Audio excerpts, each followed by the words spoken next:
Welcome to the National Football Museum and another FA Cup Rewind. Over the next hour, we'll be showcasing some more of the most memorable fourth-round ties from the BBC archives, highlighting just what makes this such a special competition. Now, the fourth round is when it really starts to heat up. Only 32 teams left, and yet there still remains the strong possibility of an upset, coupled with the prospect of some mouth-watering, all top-flight ties. The FA Cup is about heart, passion and triumphing against the odds. And our three matches today are no exception. They feature unlikely local heroes, historic victories and arguably one of the greatest comebacks of all time. We start with a fourth round replay between Tottenham Hotspur and Manchester City from 2004. The sides had drawn 1-1 in Manchester, so it was back to White Hart Lane for the replay, with Kevin Keegan's City having a crisis of confidence. They'd won only one of their last 18 games, and that wasn't the only issue for the manager to deal with leading up to the tie. Well, it's never straightforward with Manchester City. Quite a week for Kevin Keegan. First a defeat at Portsmouth and a tongue lashing from Eyal Berkovic. Then more bad news. David Seaman forced to retire. But good news too. David James brought in to replace him. And on Wednesday night the theme continued. Bad news after the cup game at Leicester when the coach departed with 5 City players still in the bar. I said, look, we'll have cup runs with this squad, and we went out of Europe too early, we went out of the Carling Cup too early. Who knows, we might be able to put a run together. We've got Spurs at home, tough game, but it's at home. We can't ask for any more than that. So we'll see, but I'm hoping it's going to kickstart our season because we're certainly capable of doing well in the Premiership, and at the moment we're a struggling side. Spurs, meanwhile, were going into the game in much brighter mood, having just signed Jermaine Defoe, then rated as one of the country's leading young strikers, for £7 million. The tie was a repeat of the classic 1981 final, 1-1 at Wembley, followed by a thrilling 3-2 Spurs win. Would this game live up to the billing of that one? John Watson was there to find out. So, with Freddie Kanouté due to return after the African Nations Cup, Helder Postiga, who missed a great chance to win this tie first time round, has to fight for his future here. He's alongside Robbie Keane in this lineup. Dean Richards is back in defence. He replaces the injured Gary Doherty, and the midfield is unchanged. Darren Anderton is out injured. Jamie Redknapp started his comeback in the reserves last night. Icelandic goalkeeper Arni Arason makes his debut for City. David James is cup-tied, and Robbie Fowler is back in the starting lineup after a bout of flu and a substitute's role on Sunday. He scored in the Carling Cup when City lost 3-1 here in December. Referee is Rob Stiles, and there was an interesting moment in the tunnel before the game when David Pleat asked Kevin Keegan whether he thought the referee should have 30 seconds with both teams about the new interpretation of offside, but wisely, I believe, they decided against that. This is Richard Dunn for City in the sky blue, playing from left to right. And inevitably, lots of mentions in the Spurs programme tonight about the 1981 final. A 1-1 draw then, as now, and a replay. And Tottenham fans won't need reminding what happened at Wembley that night. As it is, here's Christian Ziege. City with only one win in their last 18 League and Cup games. That was away to Leicester in the third round replay. They'd like to produce that tonight in the fourth round replay.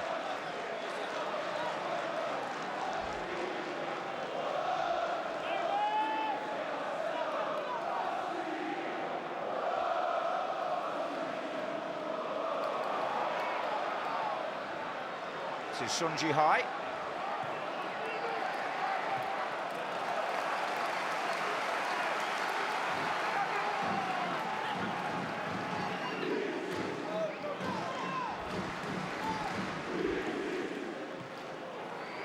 It's Bosvelt not quite making contact. That's Michael Brown to Ledley King. Little flick by Delmar. Oh, and King again, and Tottenham here are making headway. And it's a goal straight away. Almost from the kick-off, the first real attack, and Ledley King, well, what a start for him. And for Spurs, inside 2 minutes, and poor Arni Arason making his debut in goal for Manchester City. The first time he touches the ball, he has to pick it out the back of the net. King, who has a record on his CV of scoring the fastest ever Premiership goal. That was in about 10 seconds at Bradford. Well, this one took just under 2 minutes. Lovely curling shot with the left foot, and King, whose role in midfield has been trumpeted by David Pleat, proves the point. Spurs 1, Manchester City 0. Well, they held out for over half an hour at Arsenal on Sunday, Manchester City, not anything like as firm tonight in North London. Here's Wright Phillips, though. Oh, and that was left rather dangerously by Anthony Gardner for Casey Keller. There's a half-hearted appeal for a penalty which gets waved away. That was Sun Ji-hai. And it looks very much as though we're going to have a match here with plenty of incident. Gardner was waiting for Casey Keller, and, well, it was Sun Ji-hai who nearly nipped in.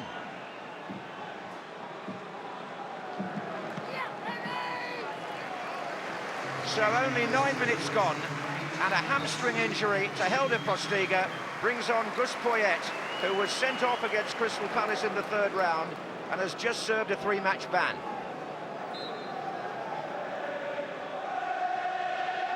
Here's Fowler picking up Gardner's header. Good effort by Robbie Fowler with that trusty left foot. Does seem to be coming back onto his game in recent weeks. It was a poorish header by Anthony Gardner. Tarnack continues his run down the left, cut out by Dalmar. But it's Bosvelt again, and that's a decent ball to Fowler. And that wasn't a bad effort at all, and so typical of Fowler at his sharpest.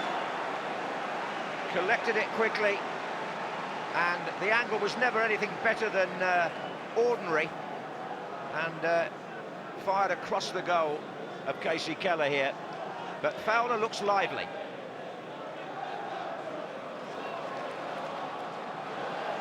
Here's Bosvelt for City.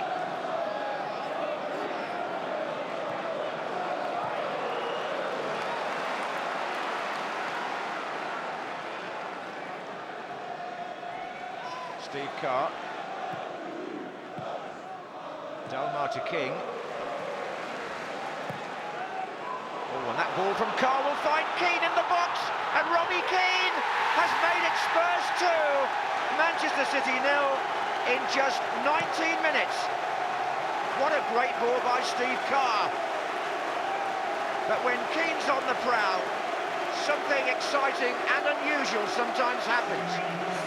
He timed the run magnificently. Look at him just onside for the last defender, gets it down quickly, holds off a challenge, and impudently, with his left foot, just jabs that past the goalkeeper. That is quality finishing by the Irishman. And it's given Spurs what ought to be a winning lead in the first quarter of the game. Nothing that Sun Ji-hai could do chasing back. There's the trademark celebration. Robbie Keane for Spurs.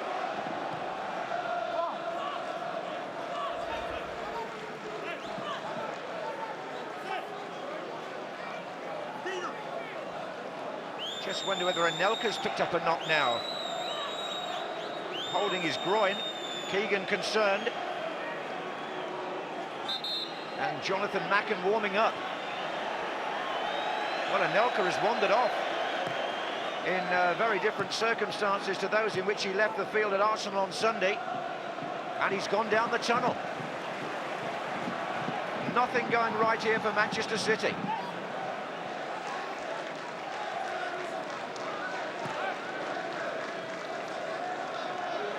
Macken, the substitute. Oh, it's a good ball. It's Wright Phillips, Fowler and Sinclair in the middle. Robbie Fowler. That was a chance for City to pull one back. Good running by Wright Phillips here. Tottenham's defence stretched on their left flank. And Robbie Fowler pulled back to make room and then, well, didn't make proper contact.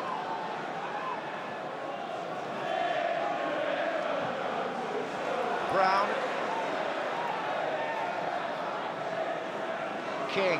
Dalmar outside. And the left-back's injured at the moment. This is Keane. And then Brown, that's a foul. Spurs have been given the free kick. It's a yellow card as well. Well, it's Joey Barton, perhaps going in a shade of high there on Michael Brown, who's been booked.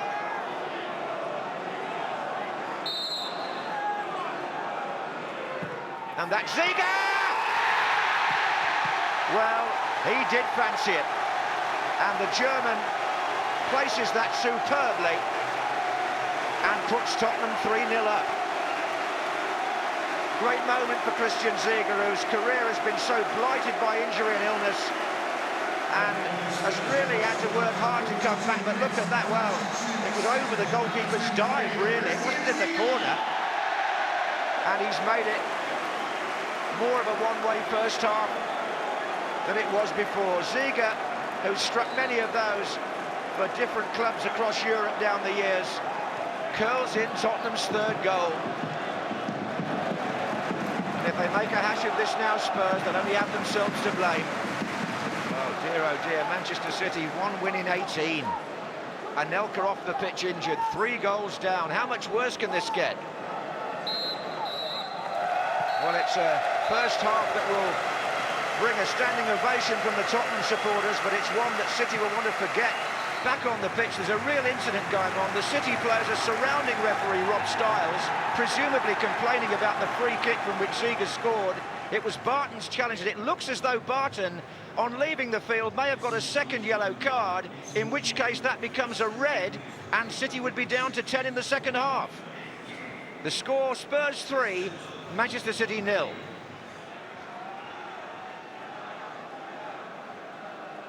Well, referee Rob Styles is no stranger to controversy, and he confirmed that it was whatever Joey Barton said to him, worthy of a second yellow card, which automatically meant a red, and it means Manchester City 3 goals down, Anelka off the pitch injured, Barton sent off, down to 10 men, 1 win in 18. Well, you almost run out of things to say about their dilemma. Here's Wright Phillips. Bosveld.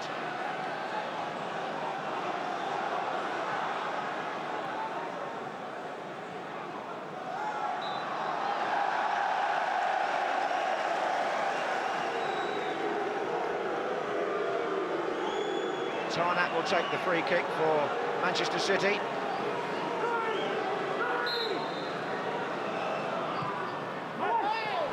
Oh, it's there! Distan was there! And Manchester City are not finished yet. The City captain makes a statement less than 3 minutes into the second half. Tarnack took the free kick, it was a chip ball in, and Sylvain Distan, well, I don't quite know where the markers were, but they weren't looking at him or Robbie Fowler. So, a sudden change of scene here. The 10 men have got a goal back. Sylvain Distan. Dalmar. But if Spurs score again, this is Keane. Free kick again in a similar position to where Ziga scored. And it really was the award of that first half free kick that prompted the argument at half-time and the sending off of Joey Barton. Well, are we going to see a bit of Groundhog Day here? Oh, we are! It's off the bar, and there's the header by Poyet! Was it over the line? They're all looking at the assistant referee. A shake of the head, the referee lets play go. And this was nearly number 4. Oh, it was deflected. That's a brilliant save. That's a brilliant save by, and a second one by Harrison. That's the double save of the season, believe me. How did he get to the free kick, and how did he get to Poyet's header? Amazing. Oh, well played by Bosveld. Macken to Sinclair. This is Tarnack. Oh, a great turn by Macken against Richards. Oh, and Robbie Fowler couldn't quite get under control. But he might get it on this one. And here's Bosveld, and it's been deflected, and it's in. Bosveld's shot goes in off the defender, and it's 3-2. What an extraordinary cup tie we've got here. Anthony Gardner, I think it was, in the way. Number 30, no question about it. Keller had gone. Bosvelt shot. Gardner gets a touch on it that diverts it the other side of the goalkeeper. And it's Tottenham 3, Manchester City 2, when we've only been playing an hour. And the score is as it was in the 81 Cup final replay. But here you don't think it's the end of it.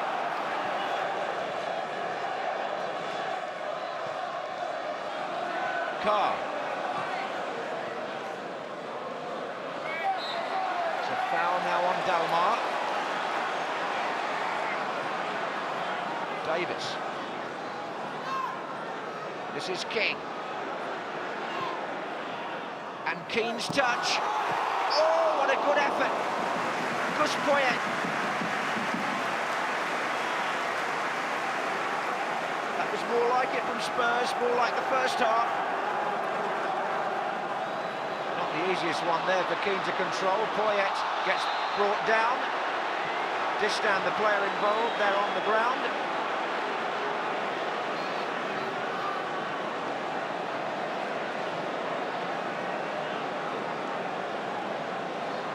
No question about the foul, but the perpetrator got the worst of it.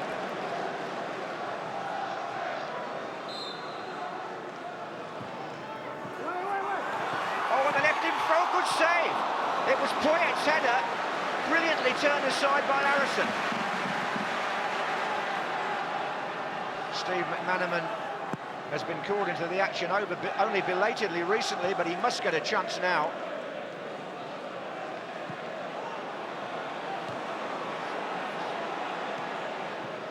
This is Fowler. Oh, and Wright Phillips, is he onside? The linesman says yes, and is this 3-3? It is, and there was no flag. And Sean Wright Phillips has put the 10 men level. What an extraordinary cup tie we have here. And look at those City supporters celebrating one of the comebacks of, well, the last few years, you'd say. 79 minutes gone. Robbie Fowler plays the ball now then. That's a touch and go offside. The flag stays down.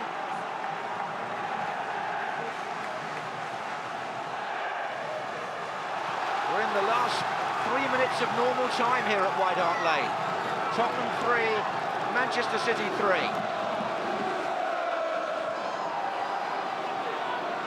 Keane, did all the hard work and then sliced the shot.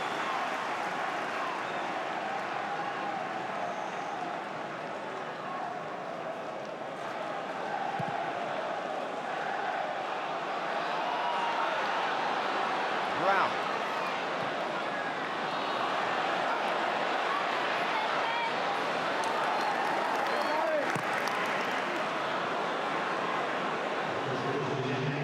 Two minutes of overtime to be played. Here's Brown. City won a cup tie at Leicester in the last round at a time like this. Wright Phillips. Macken, still Wright Phillips, didn't give it to him. And still Wright Phillips. Is this a Ricky Villa? Not quite.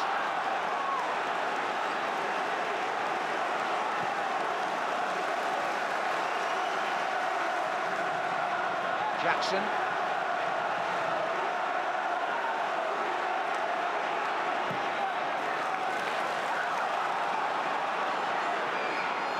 Sibieski. Fresh pair of legs there. This is Tarnat.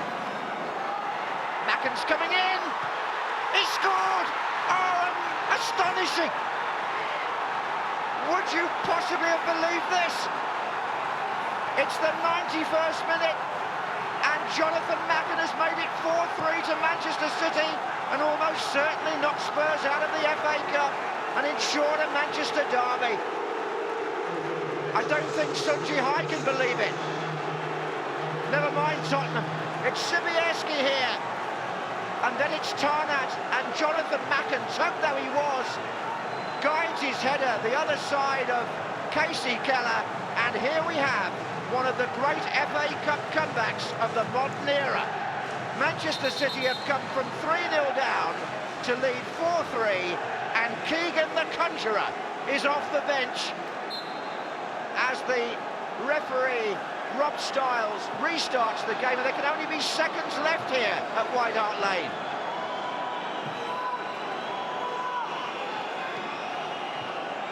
Manchester City, their season looked to be on the back foot. This match looked to be a lost cause, but what on earth have they pulled out the fire here? I'll tell you what they pulled out the fire in just a second. It's away by Distan. And it's a long 2 minutes of overtime here from Stiles, the referee. This is Distan again. And Macken up there with Gardner, and what they've pulled out the fire here in extraordinary circumstances, Manchester City, is a fifth-round visit to Old Trafford.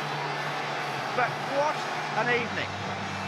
Tottenham 3 up at half-time, Barton sent off, and Nelkeroff injured. The game apparently over to all intents and purposes, and just look what happened. Well, they said the 1981 FA Cup final replay between these two clubs could never be beaten, but they've gone a long way to trying to consign that one to a little bit of history tonight. An incredible game, and surely one of the most extraordinary and thrilling comebacks in the competition's history. Sadly for City, they only went one step further, losing 4-2 to Manchester United in the very next round. We journey back to 1975 now, when amateur side Letherhead FC were making a real impression on the competition. The Tanners became national news for an FA Cup run which saw them beat 2 league teams on their way through to round 4, where they were drawn at home to First Division Leicester City.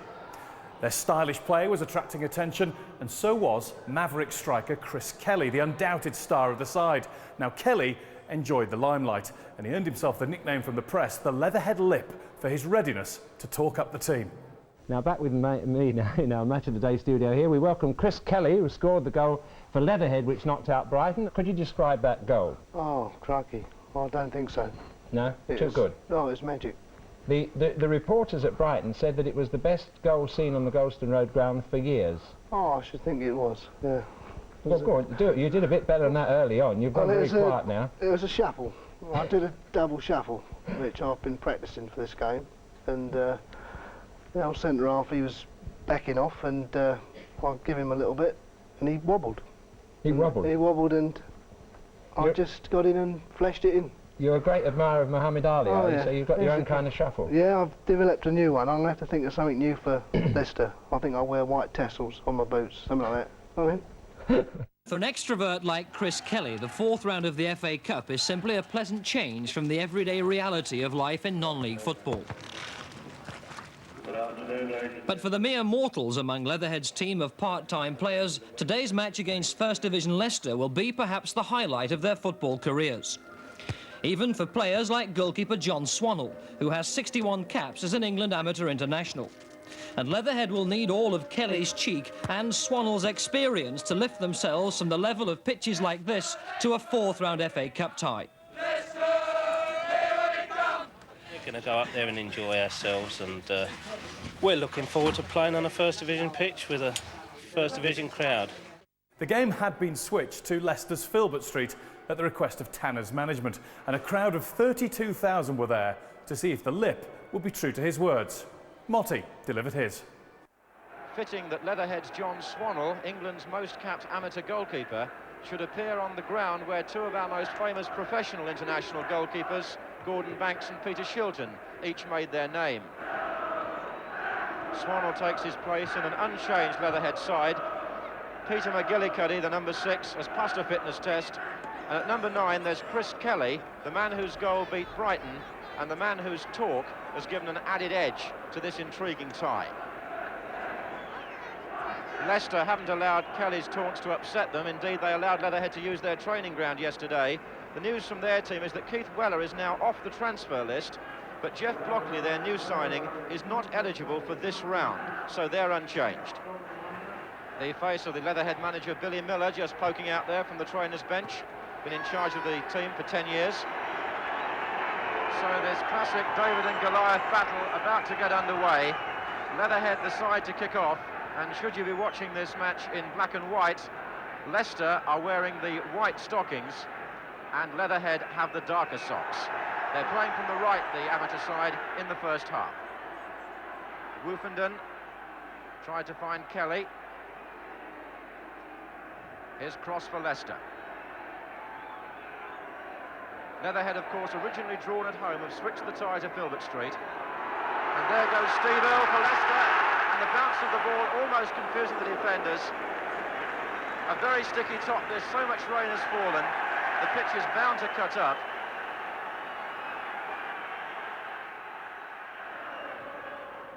That was a good ball from Woofenden.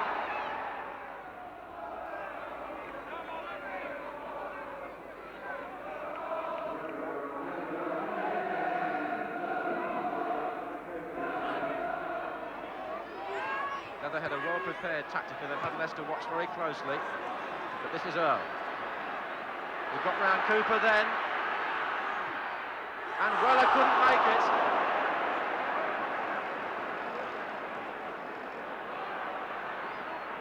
Monroe. Given away. Pace of the ball, very hard to judge on this skiddy pitch. This is Cooper. Kelly. Woofenden. And the fullback Sargent. Oh, Wellington missed it! And Lavers, if he'd got more power into it, might well have put Letherhead in front. The goalkeeper came for the cross from Sargent and misjudged it completely. But it's not good weather for goalkeepers this, and he's hurt his arm as well.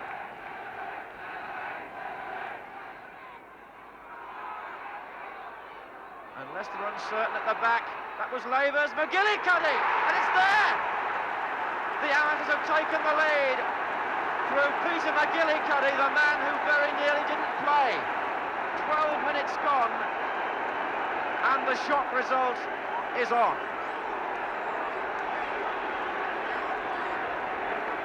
Leicester didn't get the ball away, and when the cross came over, McGillicuddy finished it off.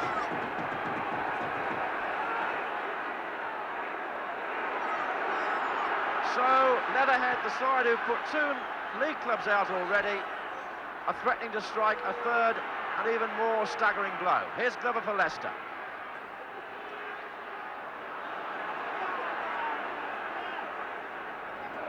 Peter McGillicuddy, number 6, plays on the left-hand side. It was very nearly his first important touch, that, and he's put the Amateurs in front. Foul by Reid on Worthington.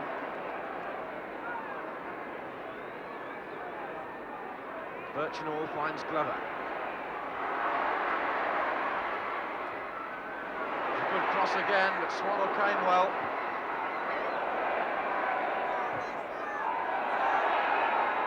Kelly chasing and making it, and it could be on again. McGillicuddy is free to the left. Number 6 is offside. But the Leicester defence was terribly stretched. Kelly made a ball his there that the defenders were hesitating over, and the way was almost open for a second goal for Letherhead. As you might expect from a side with so much to gain and nothing to lose, Letherhead are fighting for every ball. That's all right, Lavers, McGillicuddy. Fighting for every ball in such a way that Leicester have got no time to settle. Foul was given against Malcolm Monroe.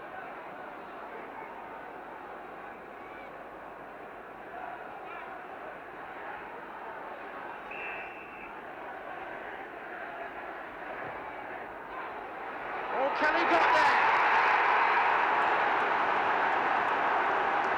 Chris Kelly has done what he said he would do, but even he must have doubted whether he would have made it 2-0 to Letherhead in 27 minutes. Almost unbelievable. The First Division side, 2 goals down, a beautifully flighted free kick, the deftest of headers from Chris Kelly. So it wasn't all talk.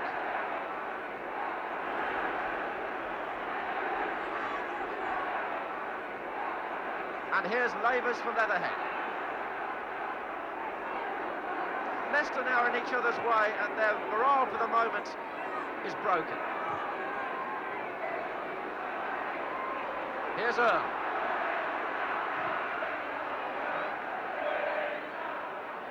And look at that between Rope and Birchnall. Some sign there of the disarray in which Leicester find themselves. John Samuels, the captain, trying to sort it out. But how do you sort out a situation like this? Glover wins it back for Leicester, and they'll need spirit like that now. Oh, look at that from Kelly. Doyle's making a run.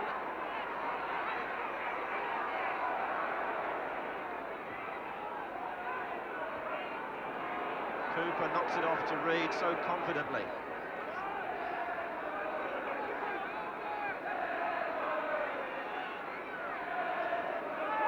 Weller trying to find some room.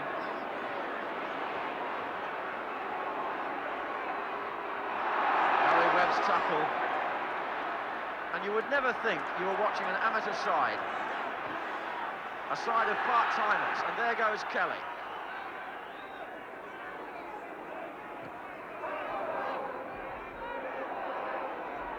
Worthington, number 11 Glover with Sargent going out there. Birchnall's coming up in support just inside. That was Samuels. It drops nicely for John Swannell. Another sign that the gods are not on Leicester's side in this first half.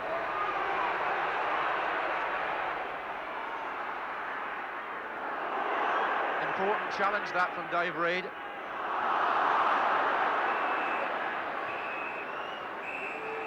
And it's not for nothing that they call Letherhead Kelly's heroes. What about that? Chris Kelly predicted a shock. He scored the second goal after McGillicuddy got the first. And it wasn't so much the fact that they scored 2 goals, but the way that they matched Leicester and beat Leicester for sheer skill that we'll remember from that Letherhead performance in the first half. So the First Division side in the White Sox, remember, get the second half underway, 2 goals behind.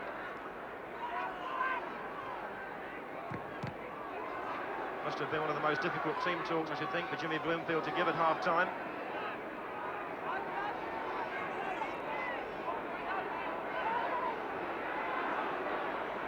Worthington.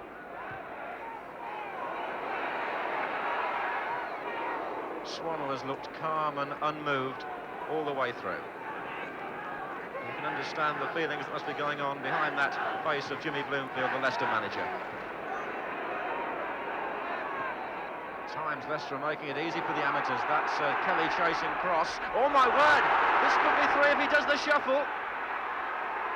He has, and he got back.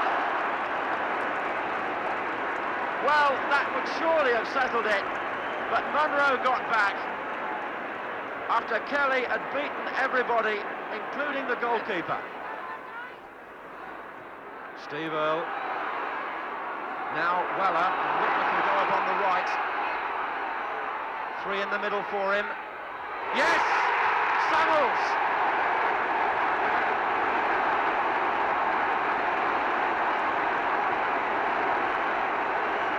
Certainly the best move that Leicester have put together, and the first time really they've looked like a First Division side. Whitworth overlapping on the right, taking it from Weller.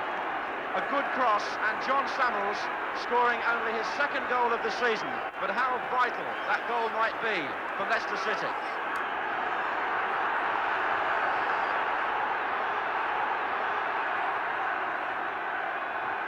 What a cup tie.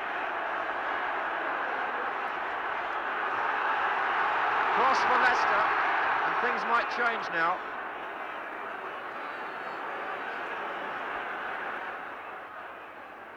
Here's Sargent again.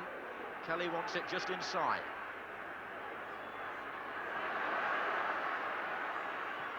Samuels doing the captain's job, but not for long. Here's Smith. Now Kelly. That's for McGillicuddy. Taking it first time.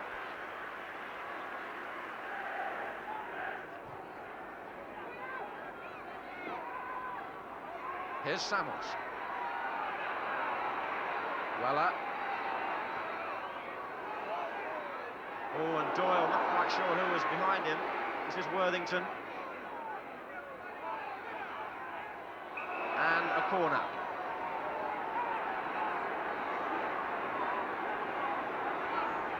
So the First Division side seek the equaliser. And Leatherhead's defence is put to the test again. Samuels, here's Birchnall who might hit one. Well done, Swanell. Looked straight at him, but he probably didn't see it at first from Birchnall.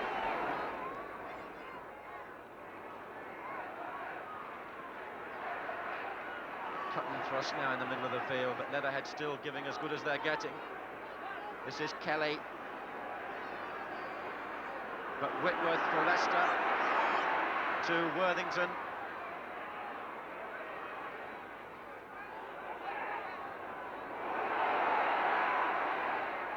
Glover. Well done, Reid, but here's Weller. Oh, good stop. Weller holds his head, but Swanell holds Leatherhead's lead. Glover seizing on that, here's Weller. Worthington foul when the ball had gone by Barry Webb on Keith Weller.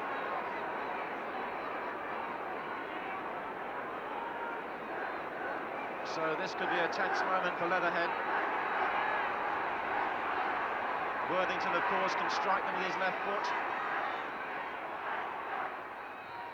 A floater, and it's in by Earl!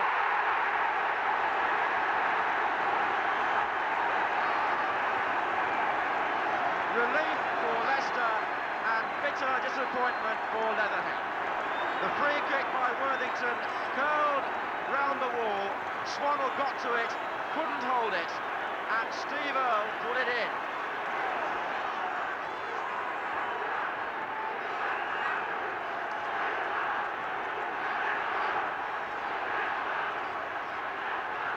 Well, is it too much to ask that the amateurs can raise their game again? Here's Webb. That came off cross. Here's Doyle. Sargent.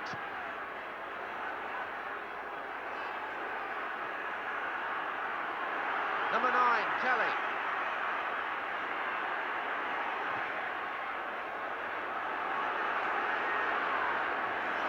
One has to say that if he'd put that other one in when he was right through, the game might still have been beyond Leicester's reach.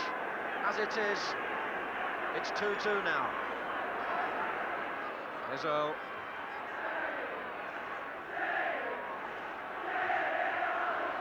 By Samuels, Worthington not marked, and it's there by Weller.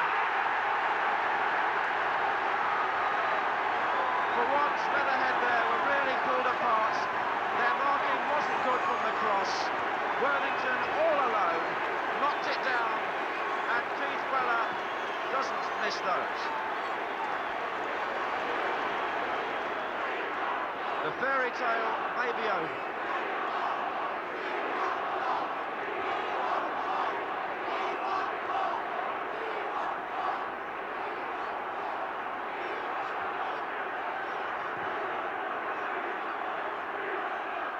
That's going to fall for Kelly.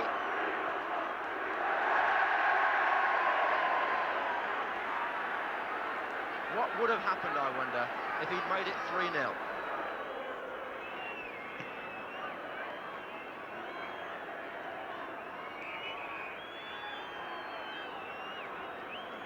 The 90 minutes is up as Reid takes this free kick for Leatherhead, who've done so much but now have got nothing on the score sheet to show for it unless Woofenden can do something, and he can't.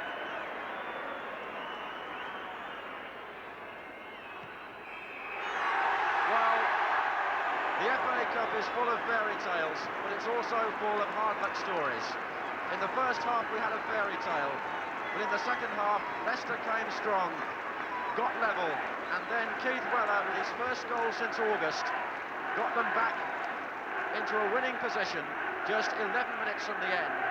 But listen to the crowd, because the name they're chanting at the end is that of proud amateurs Letherhead. So Leatherhead couldn't quite complete the fairy tale, but it does remain the furthest that the club have ever gone in the competition.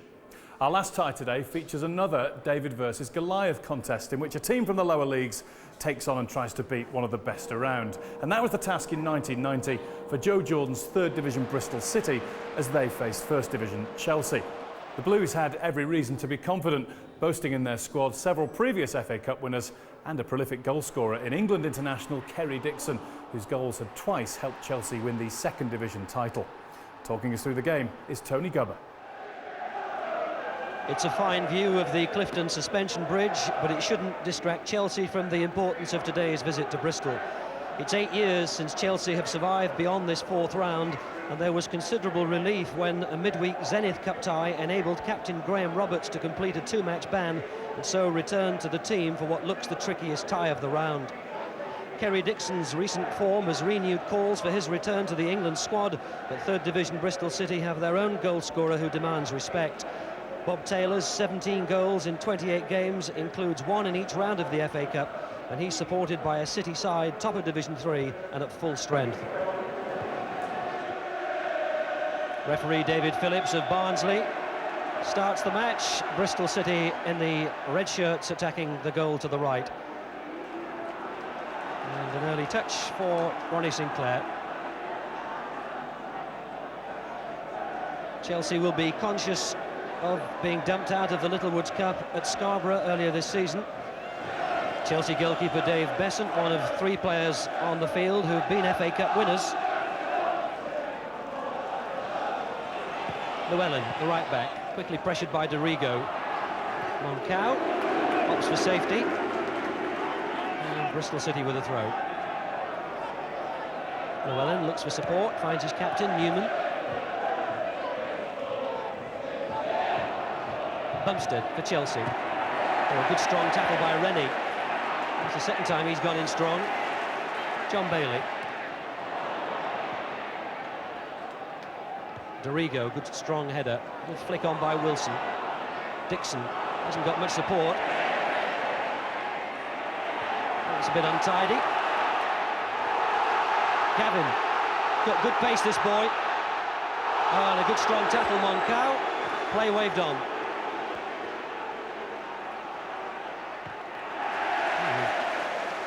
Glenn Humphreys didn't pull back, did he? And Bristol City are all geared up for a tough cup tie. So conscious, Joe Jordan, that this is their chance to win it here at home today.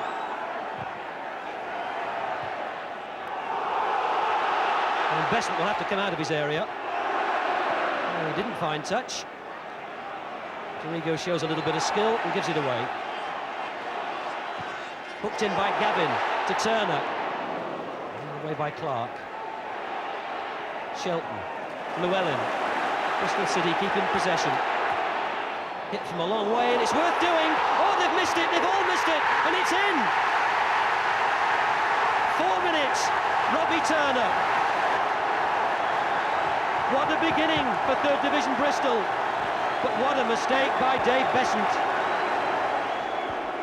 Well, it's a long way, isn't it?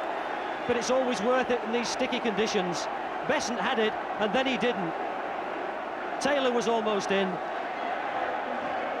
Robbie Turner, 7th of the season. What a gift.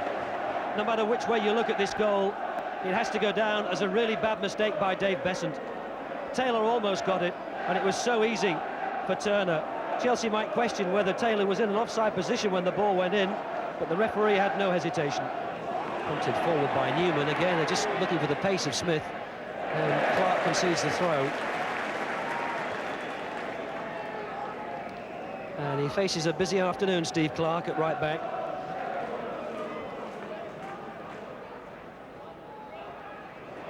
Newman. Thought about it from a long way out. And Rennie missed the tackle. This is Lasso.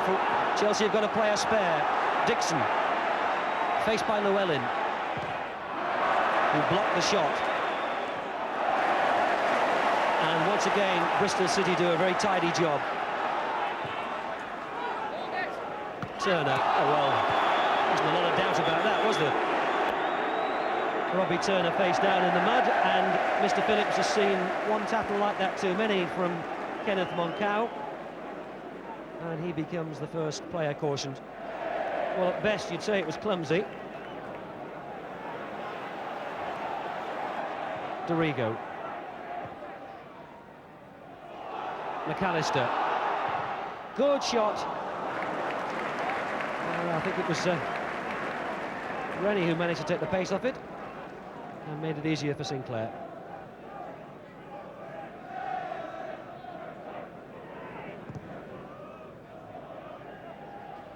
Oh, that's missed them all. Taylor. Oh, well, he should have looked for Gavin, shouldn't he? It was another gift from Chelsea. Besant's telling the defenders they should have shouted. What a let-off for Chelsea. 5 minutes to go to half-time, and they almost ended the half as they'd started the first. Taylor's shot was always wide of the target, but what a mix-up in the Chelsea defence. And they're all looking at the referee, wondering when he's going to blow his whistle. McAllister, right foot, wide of the target. And finally, David Phillips decides we've had enough. 45 minutes plus an extra 3, but a highly satisfactory first half for third division Bristol City, with that gifted opening goal by Turner after 4 minutes, and so close to getting a second just before half-time. Bristol City 1, first division Chelsea 0. It's 81 years since Bristol City reached the FA Cup final, losing to Manchester United in a game played at the Crystal Palace. But these home supporters must be confident of seeing their side get through to the 5th round of the FA Cup on the evidence of their first half performance. And Chelsea, well, one wonders what was said in the dressing room, because they'll have to do an awful lot more. Bumstead for Dixon to chase.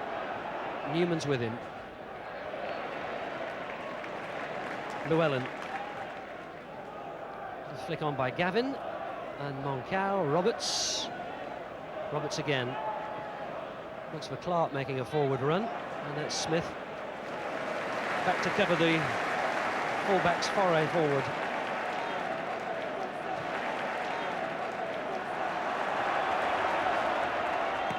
Oh, well taken. Can he keep it in play? We haven't seen too much of Bob Taylor. Bristol City's leading marksman with 17 goals, and incidentally the only man left in the competition who's scored in every round. Smith, Johnson. There might be something on here for City. Taylor, Shelton. Oh, they're queuing up. Turner, is it number 2? Yes, the referee looks at the linesman. Chelsea look at everybody. Bristol City lead by 2-0, both scored by Robbie Turner. And what a catalogue of mistakes. They were queuing up Bristol City to score that. Smith uses his pace. Johnson comes across to cover, but he hooks it around the Norwegian international. Taylor lays it back to Shelton. Shelton thought about having a go and then picked out Turner. It's easy. It actually hits the post and hasn't gone in until Turner confirms it. They're all looking at the linesman on the near side, but it's 2-0. 56 minutes gone. McAllister. Dixon. He gets a cross in, there's nobody there. Well, it's still in play. And the shot finally was from Clark. It's a sticky pitch, and sometimes the ball doesn't quite run as the players expect. I think one or two of them thought that was going to go behind. A good flick on by Turner. Oh, he's almost sold Besant short.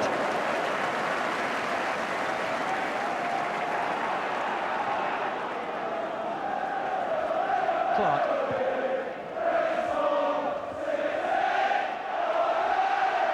Smith. Fed by Taylor. Shelton wants it. Oh, Moncau needed to win that, didn't he? Rennie couldn't control it, and now Lasso can break. There's a lot of space on for Chelsea. They've got 5 against 4.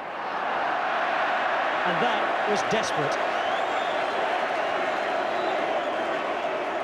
Well, should Bailey have let it run for what would have been a corner? It might have been advisable. The ball ran right along the line. Clark's snapshot.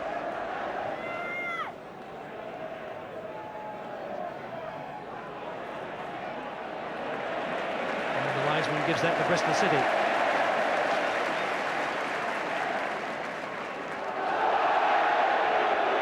Well, I don't think he quite intended that as it looks, or so. Or did he? But the referee's called him over and has reached for the top pocket, and he waves away Graham Roberts. Well, that's sad, isn't it? A young player, only his 9th appearance for Chelsea, and the name of Graham Lasso looks destined to go into the book alongside that of Moncau. Not really reflecting malice, just disappointment at the way the afternoon has gone. In fact, he wasn't even looking at Llewellyn when he did it.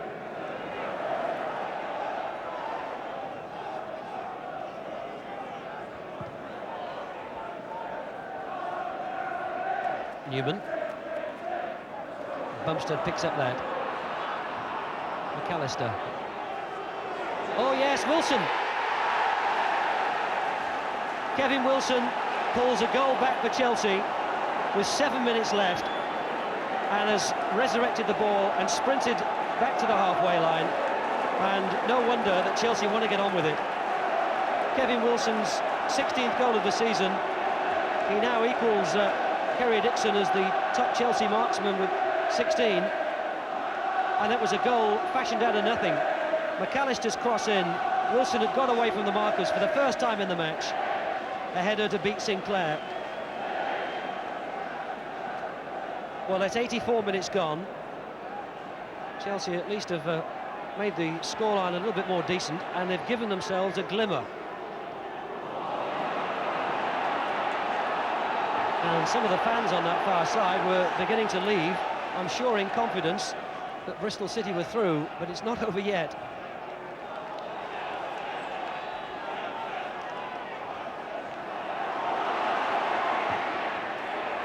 Dixon. Newman with him, and that'll concede a corner.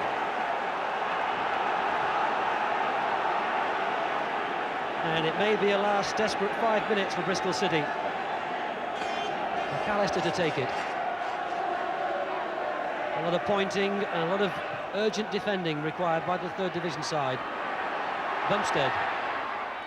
Oh, it was well placed. Oh, and the keeper. Oh. Well, clattered into the post. And I'm sure he's happy to have it in his hands. It was beautifully placed by Bumstead. He picked out the top corner with absolute perfection.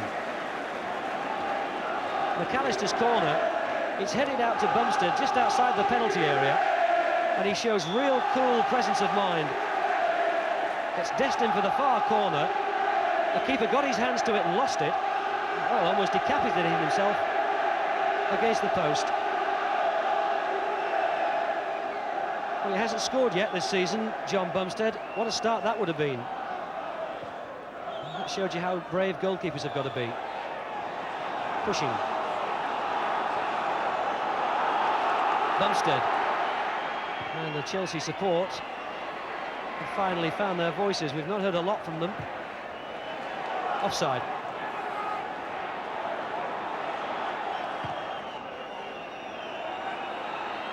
Newman. Rennie. Roberts. Tries to find Dorigo. And this is Lasso.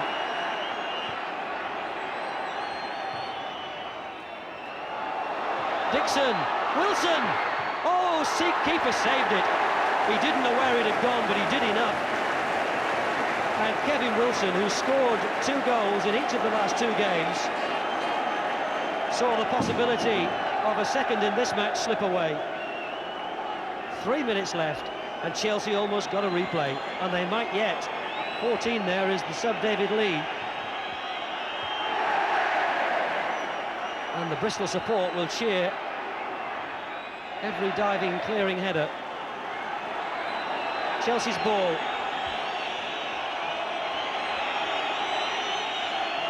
Nicely found by Dixon. Intelligent play.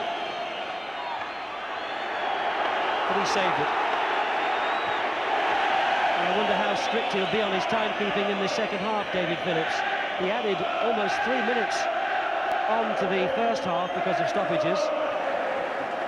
And Chelsea penalised. Bristol City with a free kick.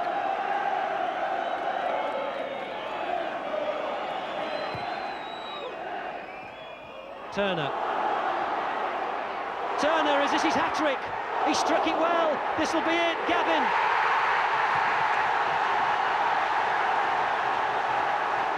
It's the last minute of the match. And Mark Gavin has made it 3-1 to third division Bristol City. And Chelsea are extinguished. Bailey's free kick. Who did he find? Well, Robbie Turner. He's put a few pounds on his valuation today, hasn't he? He's had a stormer. He gets around inside Johnson, looks for his hat-trick. A quality save from Besant, but there's two coming in, and Gavin makes it 3-1.